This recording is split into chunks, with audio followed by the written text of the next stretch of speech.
एक छोटे से गांव में जो पहाड़ियों के बीच बसा था, वहां एक गरीब लेकिन दयालु लड़का रहता था जिसका नाम था रवि। रवि को चित्र बनाना बहुत पसंद था, पर उसके पास रंग या ब्रश खरीदने के पैसे नहीं थे। इसलिए वह मिट्टी में छड़ी से चित्र बनाता था और गांव के सभी लोग उसकी खूबसूरत चित्रकारी देखकर चकित हो जाते थे।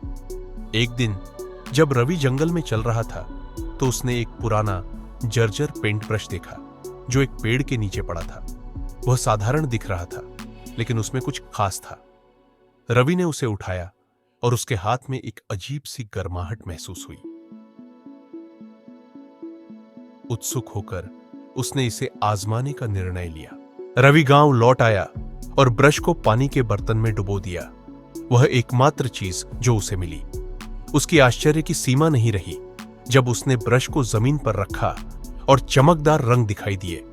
उसने एक पेड़ का चित्र बनाया और उसके आश्चर्य के लिए वह पेड़ जीवित हो गया। उसकी पत्तियां हवा में सरसराने लगी। जादुई पेंट ब्रश की शक्ति को पहचानकर रवि ने गांव के लोगों की जरूरत की चीजें बनानी शुरू की। उसने भूखों के लिए खाना, प्यासों के लिए कुएं और बेघर लोगों के लिए घर बनाए।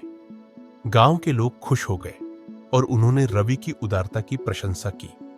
लेकिन जल्द ही जादुई पेंट ब्रश की खबर एक दूर देश के लालची राजा के कानों तक पहुंच गई। राजा ने अपने सैनिकों को रवि को पकड़ने और ब्रश लाने के लिए भेजा। जब रवि ने ब्रश देने से इनकार कर दिया तो राजा ने उसे एक अंधेरी काल कोठरी में बंद कर दिया और उससे सोने की पेंटिंग की मांग की। डर के बावजूद रवि बुद्धिमान था। उसने पेंटिंग करने के लिए हां कहा, लेकिन सोने के बजाय उसने काल कोठरी में बहती हुई एक बड़ी नदी की पेंटिंग की। जैसे ही नदी जीवंत हो उठी, उसने राजा और उसके सैनिकों को बहा दिया और रवि को सुरक्षित उसके गांव लौटा दिया। अपने हाथों में जादुई पेंट ब्रश के साथ रवि ने गांव के लोगों की मदद करना जारी रखा। लेकिन इस बार उसने कुछ खास बनाने का फैसला किया। उसने एक जादुई दरवाजा बनाया जो किसी को भी एक ऐसे देश में ले जा सकता था जहां उनके सपने सच हो सकते थे। गांव के लोग खुश हो गए, ये जानते हुए कि जब भी उन्हें कहीं भागने या कुछ अद्भुत खोजने की जरूरत होगी, दरवाजा वहीं होगा। और इस तरह रवि खुशी खुशी रहने लगा। अपने जादुई पेंट ब्रश से सभी के जीवन में खुशियां और आश्चर्य लाता रहा।